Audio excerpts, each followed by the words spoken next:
You know it all too well. You stand ready to rend evil. Link steps into action. After a relentless struggle, a tireless battle, time slows as you wield the Master Sword to deal the finishing blow to the beast that is Ganon. He breathes his last painful breath. Credits roll. Hyrule is saved. Zelda is a happy camper. And then you think to yourself, you know, I could putz around and finish that one side quest where I trade a frog to get that big old Goron sword he calls a knife. And when you do, you stand ready to rend evil. Link steps into the... Wait a minute. We've been here before. This doesn't work. We need to fix the Zelda ending. Let's talk about it. This video is intentionally being written just before Tears of the Kingdom has released. I don't know the end of that game. I'd venture to guess it will also be guilty of this phenomenon, but I hope not. Even so, I wouldn't want to spoil the actual ending of that game for a long time, so making this video ahead of time was very much by design, so that I, couldn't even if I tried. But by the end of this video, we'll have touched on how that game and others like it could tackle this problem. Also, just for context, I absolutely cannot wait for this game. Breath of the Wild is my all-time favorite game, so if you're in the future, I promise you that I am jealous of you right now. So, the Zelda ending. The first time I noticed this was as I was replaying Ocarina of Time back in high school. Just as the opening suggested, I went up to fight Ganondorf, I beat Ganon, credits rolled, and I just, wasn't ready to be done playing for the day. So I booted the game back up, thinking it would be fun to get more heart containers or whatever, and it dropped me off right in front of the boss fight, which, really put a damper on the light-hearted hijinks I wanted to get into. I don't know if I could have put into words just what that was at the time, but I definitely can now. Zelda games, more so maybe than many other of Nintendo's games, run into a tonal dissonance between the fun, lighthearted activities you're allowed to partake in, like minigames and solving overworld puzzles and side quests, and on the other hand, the impending doom of the threat of evil that really isn't seemingly gonna come. You can play all the livelong day, and Ganon is just holed up in his tower being a lazy old guy who's talking a big game, I guess. The only game to really justify this dissonance is Majora's Mask. The moon's crashing down into Termina, and you have 3 in-game days to save the world, which you can rewind, but any fun stuff you're doing is running down the clock before the world ends. So you can still do fun stuff, but it's a little bit stressful because your time is short.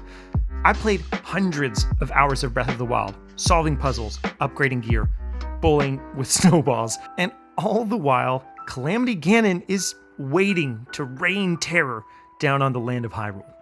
I love both aspects of this, but safe to say, there's a dissonance. Let's compare this with Mario.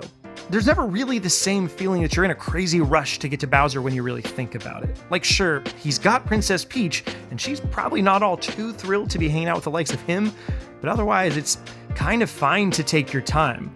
Also, I never really feel like his army of Koopas and Goombas are outright evil.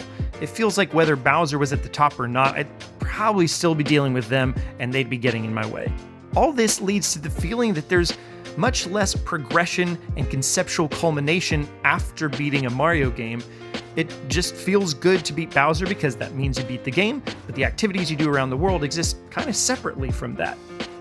And now to compare this to Ganon, there is a real sense in which the majority of enemies around Hyrule are under his command and out to get you maliciously, especially using the thematic device in Breath of the Wild, Blood Moons. Ganon's army is clearly his. During the events of the game, that's totally fine, but now, imagining a world after Ganon is defeated, how does that change the activities of Link? We'll get back to this. Around the same time that I noticed this Zelda ending phenomenon in Ocarina of Time, I also noticed it in several other games. One notable one is Golden Sun: The Lost Age. Once you beat the final boss, the cataclysmic event the story is funneling you towards reaches a conclusion, a cutscene happens, and there's nothing to do but reload your save at the doorstep of the final boss again. Because all of a sudden, the imminent question arises, what does gameplay look like in a world that's not building to this one central final event? In short, what is this character's or cast of characters' purpose besides saving the world and then living, happily ever after? Another example is Hollow Knight. I absolutely love this game There are multiple endings, and if you beat the game one way, the game sort of does you a favor by having you reload before the final boss. This way, if you got the bad or neutral ending, you can go and do additional activities that would lead toward getting the true ending. So this kind of fixes the issue because there is more game to experience after the final boss if you haven't done the true ending path already. But once again, the world exists to further the narrative right up to the final boss fight. However, this isn't true of a game that I finally played last year and was really insightful into this whole concept. To note, there are plenty of kinds of games that have already solved this, some for their whole existence. Pokemon Red and Blue, for example, have you beat the Elite Four, but you still gotta catch all the Pokemon even after that, and Mewtwo and stuff. But those games aren't dealing with a central cataclysmic event. Until they are. Later Pokemon games actually do this pretty well, where there's a particular story that has you saving the world, and once you've done that, you can't interact with that story anymore, but there are still things to do. The game that sparked my interest, though, was the amazing pinball Metroidvania, Yoku's Island Express.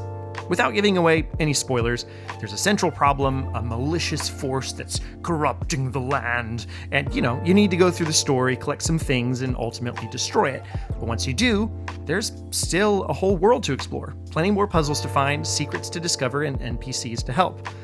And you know what other franchise has puzzles and secrets and NPCs to help and more? You guessed it, it's Zelda. Zelda's the one that... Zelda games have so many facets that are more than just battling Ganon's army that it feels perfectly reasonable that there would be things to do once he's defeated. Honestly, there should be even more to do once he's defeated. Take a page out of Mario Odyssey's book. You beat the final Bowser fight, which is just a spectacular sequence to begin with, and when you do, there's all sorts of new collectibles, a new land, and activities to do that are only available starting at this point. That's just what, a post-game is, which Zelda games just don't really have. A question I would ordinarily have is, what about enemies? If the big bad is defeated, what happens to them? Well, taking Mario Odyssey, nothing.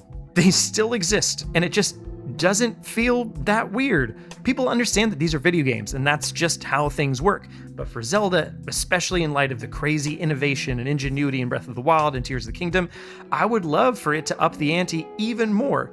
Once the final boss is defeated, Bokoblins suddenly could have new and different AI because they're not being controlled.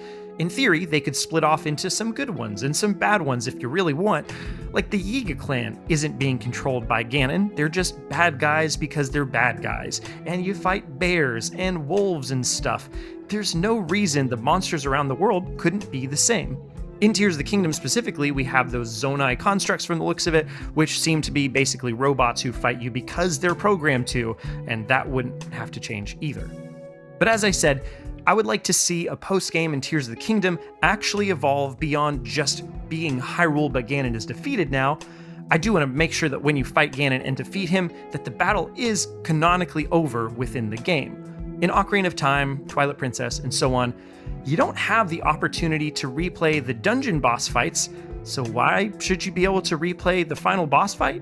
Or conversely, why not be able to fight them all again at will, the way that Xenoblade Chronicles 2 does with unique monsters? There's a gravestone, and thematically you relive the memory of that battle or something like that, but it's an excuse to get to play it again without breaking the timeline. So, you beat Ganon, and the world is saved. Now, it seems in Tears of the Kingdom that you're already helping rebuild Hyrule for NPCs and so on, so it feels perfectly reasonable to me that once the enormous evil force in the world is decimated, that there would be plenty of characters that only now feel comfortable moving or starting some big task or something like that. And that's plenty of opportunity for you to help. Likewise, this could even open additional shrines or temples because Ganon's malice was sealing them shut or whatever. In retrospect, I can see why Breath of the Wild wasn't able to do a post-game after defeating Ganon, aside from the cognitive dissonance of monsters in the world and blood moons and stuff. If they knew they were doing a sequel that would continue the timeline, it may be hard to not step on their own toes before making this next game, since this is seemingly one about rebuilding Hyrule. It could have been hard to include that in the post-game for the first game as well. But Tears of the Kingdom is the culmination of these two games and could very well be the complete reboot of the Zelda looped timeline. And what better time to finally make this huge change in what is one of my biggest frustrations in one of my favorite series of all time. The time has come. I'm sure the time for anecdotes was also at the beginning of the video at some point, but I only thought of it at this point in the script and it would have broken the flow that I have going on back there, so I'm putting it here where I thought of it. So I mentioned that I played for hundreds of hours before beating Ganon in Breath of the Wild. A lot of the reason that these hundreds of hours were before Ganon were because two of my friends made the same mistakes as each other and fell into the Zelda Ending trap, which we coined the post-Ganon blues. My friend Nate was having the time of his life with the game, doing lots of shrines, exploring the world, beating divine beasts, and at some point, around 60 hours in or so, decided that it was time to take on Calamity Ganon. And he did, and he won. And Nate opened the game back up afterwards, and all of a sudden, none of the activities felt worth doing. The release had already happened, and it didn't set up for another one. There wasn't any grandiose purpose in getting stronger, or collecting more, or helping people. Because while Ganon wasn't really dead in the game world, he had a star by his save file and memories of beating the game, so yeah, Ganon is dead. Later, I know he started a new save file and played the game all over again, still loved it, but his warning of the post-Ganon blues wasn't strong enough to keep my friend Mitch from doing the same. He staved it off a little longer, about 80 hours into the game. But then, same thing, he beat Ganon, and the rest of the game just didn't really feel as important. I took the lesson to heart and beat every single shrine and did everything I wanted to before Ganon to avoid the same fate.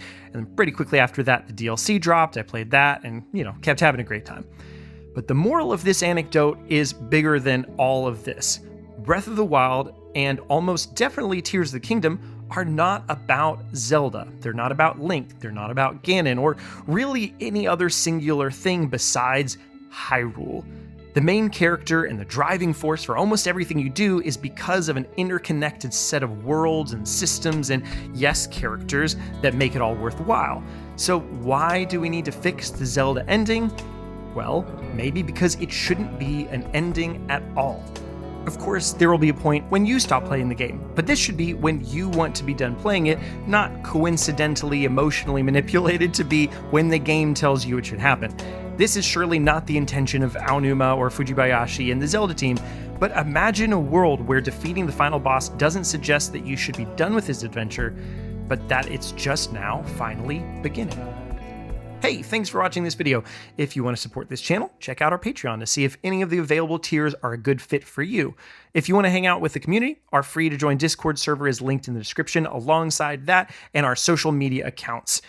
Above all, subscribe to Redirect and ring the bell to be notified when new videos go live. All right, that's it for me. Peace and blessings.